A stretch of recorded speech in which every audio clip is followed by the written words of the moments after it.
शांति। आज 10 जून 2022 है और आज प्यारे बाबा के साकार रूप से चले हुए मधुर महावाक्यों को स्पष्ट करेंगी आदरणीय आशा दीदी। ओम शांति दीदी। ओम शांति। बाबा ने कहा, मीठे बच्चे सदा इसी नशे में रहो कि ज्ञान सागर बाप की ज्ञान वर्षा हमारे ऊपर हो रही है, जिससे हम पावन बन अपने बड़े घर में जाएंगे। ज्ञान सागर की वर्षा हमारे ऊपर हो रही है, इस वर्षा से हम पावन बनते हैं और बड़ा घर बाबा कह रहा है परम धाम को। तो मधुबन है हमारा ये साकारी दुनिया का घर और फिर बड़ा घर परम धाम, जहाँ हम पवित्र बन के ही जा सकते हैं। प्रश्न है, तुम बच्चों का निश्चय किस आधार से और भी पक्का होता जाएगा? दुनिया में जितने हंगामे बढ़ेंगे, तुम्हारे दैवी झाड़ की वृद्धि होगी, उतना पुरानी दुनिया से दिल हटती जाएगी और तुम्हारा निश्चय पक्का होता जाएगा। विहंग मार्ग की सर्विस होती जाएगी, धारणा पर अटेंशन देते जाएंगे तो बुद्धि का हौसला बढ़ता जाएगा, अपार खुशी में रहेंगे।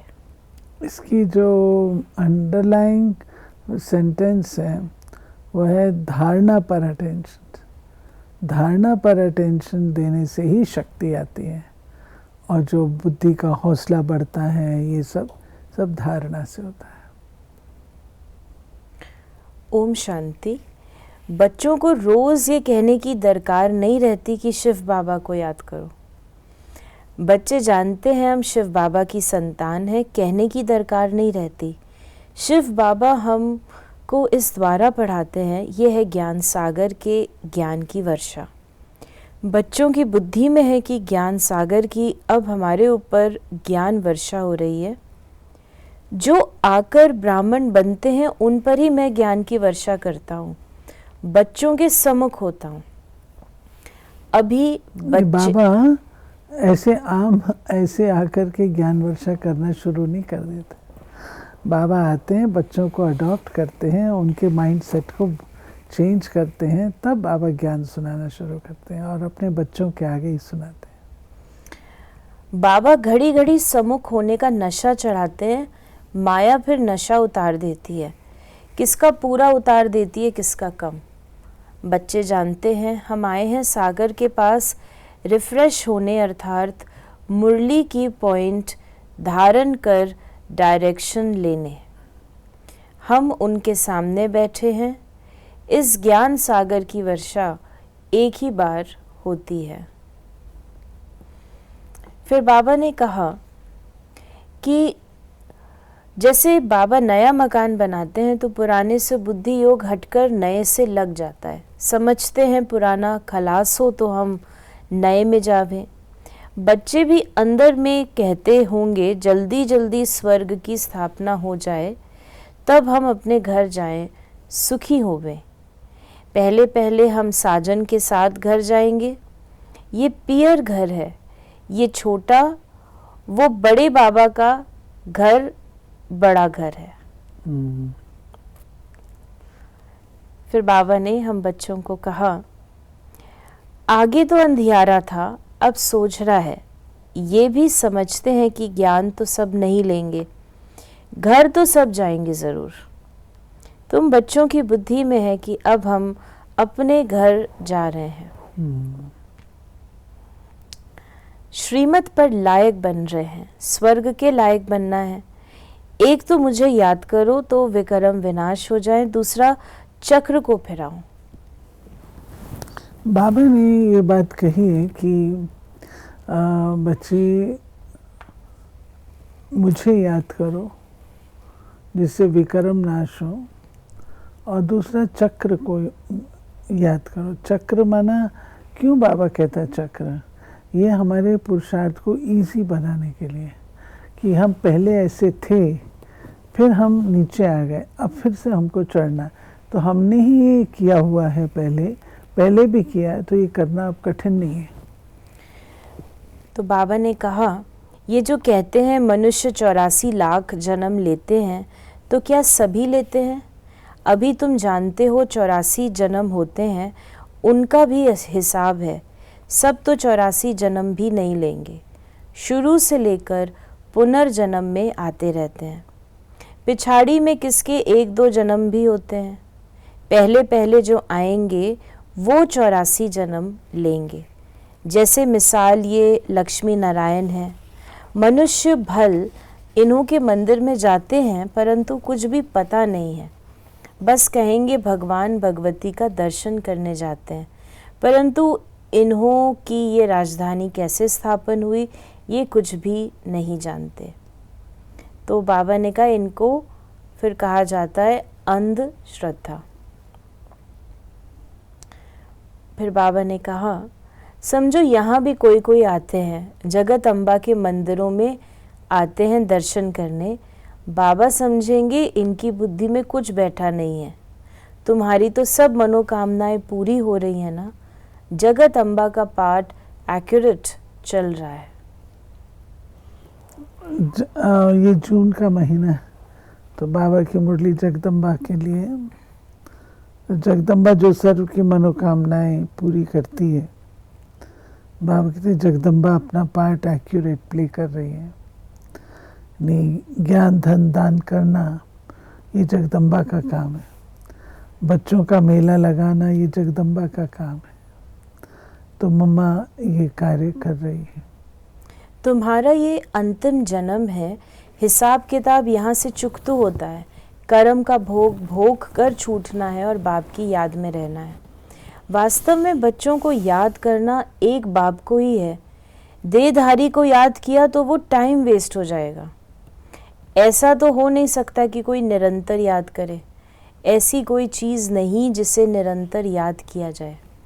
स्त्री पति को भी निरंतर याद न कर सके, ज़रूर खाना बनाएगी, बच्चों की संभाल करेगी, तो पति थोड़े याद आएगा। यहाँ तो तुमको निरंतर याद करने का अभ्यास करना है, ताकि पिछाड़ी में ऐसी अवस्था हो कि एक की ही याद रहे। बड़ा भारी इम्तिहान है। फिर बाबा ने कहा कोई भी याद नहीं कर सकता, लेकिन यहाँ निरंतर करना है। बाबा ने कहा कि क्यों, क्या है, हमारा ये केवल संबंध नहीं है, ये हमारी पढ़ाई भी है। तो पढ़ाई का जो सब्जेक्ट है वो ये है कि निरंतर याद करना है। बाबा ने मिसाल दिया, एक महिला जो इतने काम करके भी नहीं कर सकती है, लेकिन तुमको तो करना है, क्योंकि हमको पढ़ना, पढ़ाई है हमारी। 8 रत्नों की भी बड़ी महिमा है। किसको ग्रहचारी बैठती है तो 8 रत्नों की अंगूठी पहनते हैं। पिछाड़ी के समय एक बाप की ही याद रहे, वो भी बुद्धि की लाइन एकदम क्लियर हो और किसकी भी याद ना आए, तब माला का दाना बन सकेंगे। फिर बाबा ने कहा कि जितना दुनिया में हंगामे बढ़ते जाएंगे उतना तुमको निश्चय होता जाएगा, पुरानी दुनिया से दिल टूटता जाएगा। मरेंगे तो बहुत। बुद्धि भी कहती है माया बहुत पुराना दुश्मन है, ऐसी कोई जगह नहीं जहाँ दुश्मन ना हो। फिर बाबा ने कहा तुम बच्चे अभी मलेच्छ से स्वच्छ बन रहे हो। तुमको ज्ञान है मलेच्छ के हाथ का हम खा नहीं सकते। गाया हुआ भी है जैसा अन्न वैसा मन। जो खराब चीज़ खरीद करता है, जो बनाता है, जो खाता है, उन सबके ऊपर पाप पड़ जाता है। बाप तो सब बातें अच्छी रीति समझाते हैं। तुम बच्चे, बाबा ने कहा, यहाँ से रिफ्रेश होकर जाते हो। नहीं, बाबा बताते हैं जब आपने योगी जीवन अपना लिया है तो आपको क्लियर डिफरेंस पता लगता है। पहले हम मलेच्छ थे तो क्या कुछ खाते थे, और अभी हम स्वच्छ बने हैं, अर्थात योगी बने हैं, तो हमारा जो भोजन आदि है वो भी बिल्कुल स्वच्छ सतोगुणी हो गया। बाबा ने कहा यहाँ बैठे भी कोई कोई का बुद्धि योग बाहर चला जाता है, इसलिए पूरी धारणा नहीं कर सकते। सुनेंगे नहीं तो धारणा कैसे होगी। तुम आत्माओं का बेहद का बाप को बैठ समझाते हैं। तुम आत्मा हो, तुम इस शरीर द्वारा कार्य कर रहे हो। तुम जानते हो हम बाबा से श्रीमत ले अपना राज्य भाग्य ले रहे हैं, कितनी खुशी होनी चाहिए। गायन भी है, अति इंद्रिय सुख गोपी वल्लभ के बच्चों से पूछो। आज बाबा ने गोपियां नहीं कहा, गोपी वल्लभ के बच्चे। जितनी जास्ती अवस्था बनेगी और वृद्धि को पाएंगे तो खुशी का पारा भी चढ़ता रहेगा और निश्चय भी पक्का होता जाएगा। धारणा पर अटेंशन देते जाएंगे तो तुम्हारी बुद्धि का हौसला बढ़ता जाएगा। आगे चलकर तुम्हारी विहंग मार्ग की सर्विस होती जाएगी। युक्ति निकालनी होती है जिससे कोई को अच्छी रीति तीर लगे। मुख्य तो है ही बाप का परिचय देना। फिर बाबा ने कहा कि कोई भी कहते हो इस रुद्र ज्ञान यज्ञ से विनाश ज्वाला निकली है, वो भी सच कहते हैं, तुम भी कहते हो। कोई बात नहीं मानेंगे तो विनाश ही होगा और क्या। ये तो कल्प पहले भी विनाश हुआ था। भगवानुवाच रुद्र ज्ञान यज्ञ में ये सब स्वाहा होंगे। वो लोग समझते हैं इन्हों का ज्ञान ऐसा है, इसलिए सामना करते हैं। समझते हैं कि बहुत भक्ति करने से भगवान मिलता है। ये बाबा जो स्पष्ट कर रहे हैं रुद्र ज्ञान यज्ञ से ज्वाला पर, तो वो कौन सी ज्वाला? विनाश की ज्वाला। किस चीज का विनाश? बुराई का नाश, गंदगी का नाश। तो यज्ञ में जब गंदे संस्कार स्वाहा किए जाते हैं तो नेचुरली अग्नि उसको प्यूरिफाई करती है और वो हमारे जो संस्कार है उससे फिर नई दुनिया की स्थापना होती है। तो बाबा हम बच्चों को बता रहे हैं कि तुम्हारा ये ज्ञान बिल्कुल न्यारा ऐसा है जो कि दुनिया वाले समझते हैं ये कैसा ज्ञान है, और वो इसको अपोज भी करते हैं कि भगवान का मिलना इतना सरल थोड़ी हो सकता है। बाप कहते हैं मैं गरीब नवाज हूँ, तुम गरीब हो ना, तुम्हारे पास क्या है? तुमने सब कुछ भारत के ऊपर स्वाहा किया। तुम्हारी कितनी बड़ी रावण से लड़ाई है। शक्ति सेना है ना, वंदे मातरम गाया जाता है। अपवित्र पवित्र की वंदना करते हैं। कौन सी माता? वो धरती माता समझ लेते हैं, परंतु बाबा ने कहा वो धरती पर रहने वालों की बात है। जगत अम्बा है तो बच्चे भी हैं, कुमारियां अदर कुमारियां भी हैं, इनको माता भी कहते हैं। बाबा ने कहा हमको माता ना कह, बेटी कहो, हम कुमारी हैं।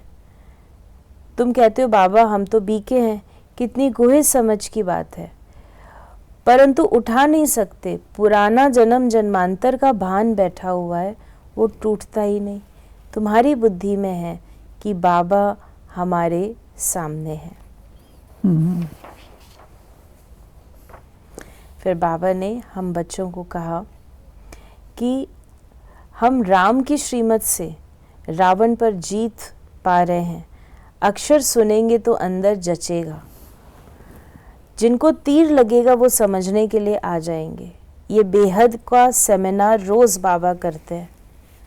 ये है आत्माओं का परमात्मा के साथ सेमिनार। आज का वरदान है रूहानी सिंपैथी द्वारा सर्व को संतुष्ट करने वाले सदा संपत्तिवान भव। आज के विश्व में संपत्ति वाले तो बहुत हैं, लेकिन सबसे बड़े से बड़ी आवश्यक संपत्ति है सिंपैथी। चाहे गरीब हो चाहे धनवान हो, लेकिन आज सिंपैथी नहीं है। आपके पास सिंपैथी की संपत्ति है, इसलिए किसी को और भले कुछ भी नहीं दो, लेकिन सिंपैथी से सबको संतुष्ट कर सकते हो। आपकी सिंपैथी ईश्वरीय परिवार के नाते से है। इस रूहानी सिंपैथी से तन मन और धन की पूर्ति कर सकते हो। ठीक है। और स्लोगन है हर कार्य में साहस को साथी बना लो तो सफलता अवश्य मिलेगी। हिम्मत, साहस रखना, ये भी एक बहुत इम्पोर्टेंट, तभी सफलता। अगर पहले ही अपनी नैया को ढा देंगे तो कैसे? तो ये थे बाबा के आज के मधुर महावाक्यों का स्पष्टीकरण। यदि आपके मन में कोई भी सवाल है तो मैसेज या व्हाट्सएप मैसेज करें 8826599309 पर। ओम शांति।